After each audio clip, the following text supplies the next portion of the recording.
नमस्कार। ऑनलाइन शिक्षण वीडियो में आपका स्वागत है।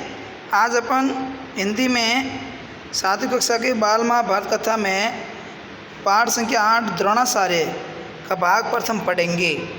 कथा का सार शुरू करते हैं पढ़ना अपन। आचार्य द्रोण, देखिए आप चित्र के माध्यम से, ये आचार्य द्रोण हैं, ये महेश्वरी भारद्वाज हैं, इनके पिताजी थे। फिर कथा सार, आचार्य द्रोण महेश्वरी भारद्वाज के पुत्र थे। महेश्वरी भारद्वाज के आश्रम में द्रोण के साथ पांचाल नरेश का पुत्र द्रुपद भी शिक्षा ग्रहण कर रहा था। दोनों में गहरी मित्रता थी। एक दिन मित्रता के उत्साह में द्रुपद ने द्रोण से कहा कि जब वह पांचाल का राजा बनेगा तो अपने राज्य का आधा हिस्सा द्रोण को दे देगा। शिक्षा समाप्त होने पर द्रोण का विवाह कृपाचार्य की बहन कृपि से हुआ, जिससे उन्हें अश्वत्थामा नामक पुत्र हुआ। ये द्रोण और द्रुपद, देखिए आप, दोनों गुरु के आश्रम में मित्रता थी दोनों की। वे अपनी पत्नी व पुत्र के साथ प्रसन्नता के साथ जीवन यापन कर रहे थे, किंतु अपनी गरीबी से दुखी भी थे। उसी समय उन्हें ज्ञात हुआ कि परशुराम अपनी समस्त संपत्ति गरीबों को बांट रहे हैं। यह भी धन की आस में वहां पहुँचे, किंतु तब तक परशुराम अपने समस्त संपत्ति बांट चुके थे। किंतु वे द्रोणाचार्य को खाली हाथ लौटाना नहीं चाहते थे। अतः उन्होंने द्रोण के आग्रह पर द्रोण को धनुर्विद्या की पूरी शिक्षा दी। ये द्रोण देखिए आप, ये राजकुमार द्रुपद।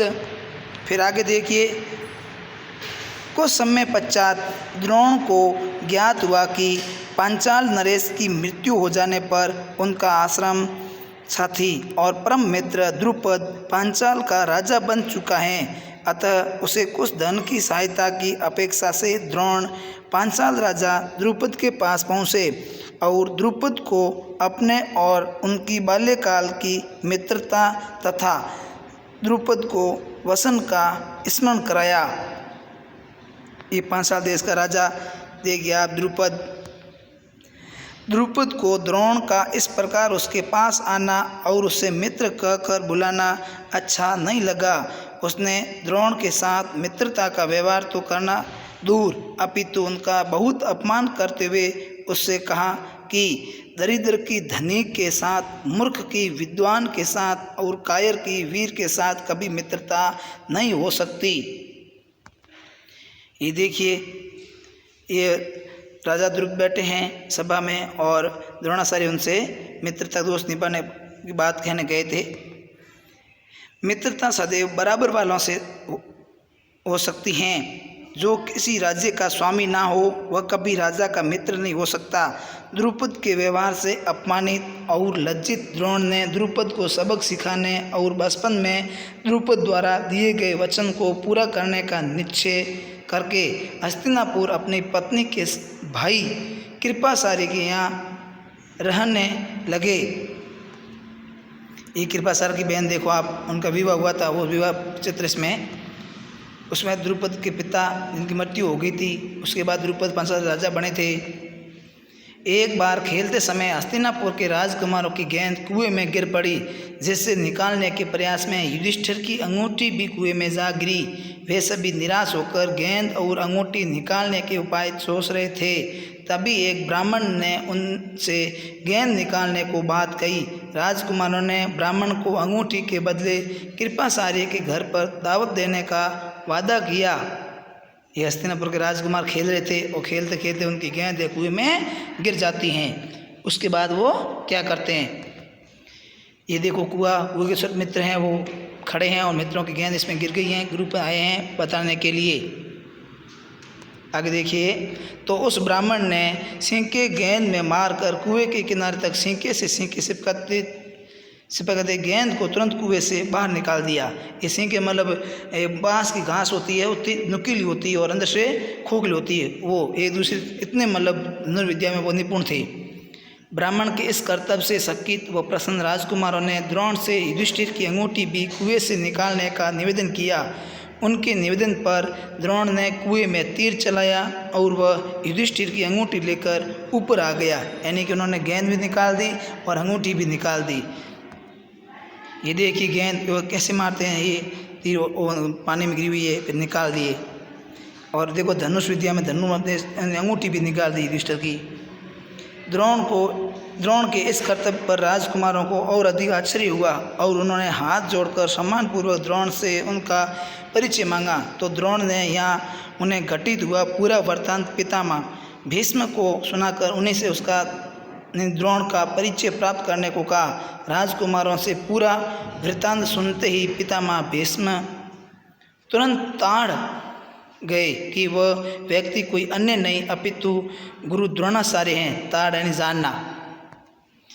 ये देखिए गुरु चित्र के माध्यम से आप पितामह भीष्म देखिए आप, उनके अतिरिक्त ये कार्य कोई अन्य नहीं कर सकता। और उन्होंने राजकुमारों को धनुर्विद्या सिखाने का दायित्व गुरु द्रोण को सौंप दिया। राजकुमारों की शिक्षा पूरी होने पर गुरु द्रोण द्रुपद को कैद करके लाने को कहा।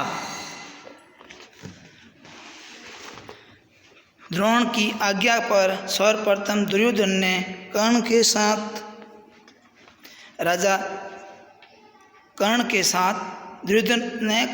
राजा द्रुपद पर आक्रमण किया, किंतु वे पराक्रमी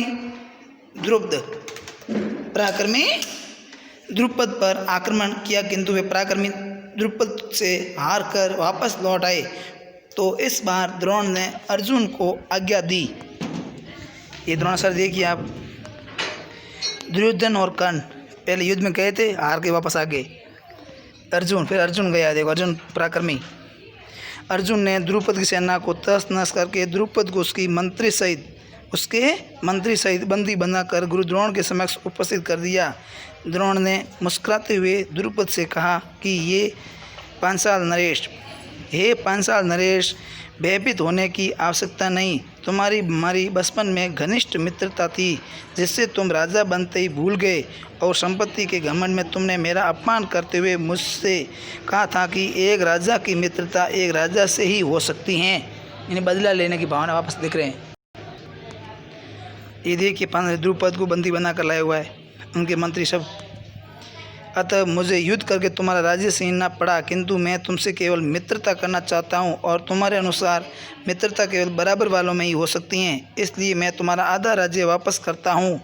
द्रोणाचार्य ने इसे अपने अपमान का पर्याप्त बदला समझा, किंतु द्रोण के इस कृत्य से द्रुपद का घमंड तो दूर हो गया, लेकिन उसके मन में द्रोण के प्रति बदले की भावना बढ़ गई।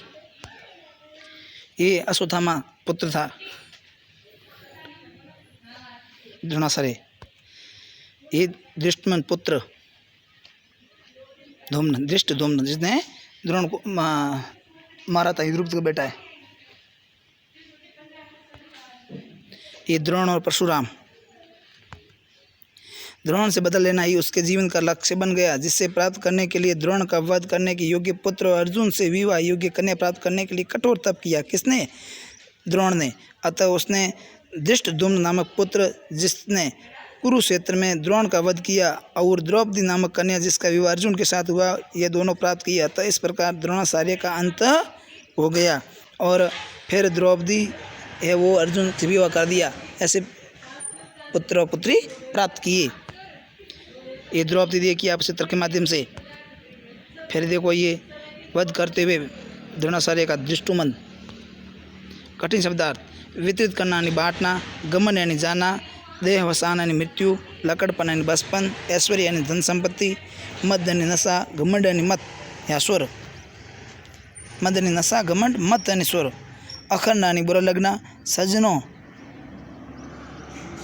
चेत यानी सजन व्यक्ति जैसा, साहस यानी हिम्मत, दरिद्र यानी गरीब, निर्जन, गुप्त रूप से यानी छिपकर, सूझना यानी मिलना, असरज यानी आश्रय, ताड़ना यानी जान जाना, तहस नहस करना यानी नष्ट करना, धावा बोलना यानी हमला करना, पराक्रम यानी वीर।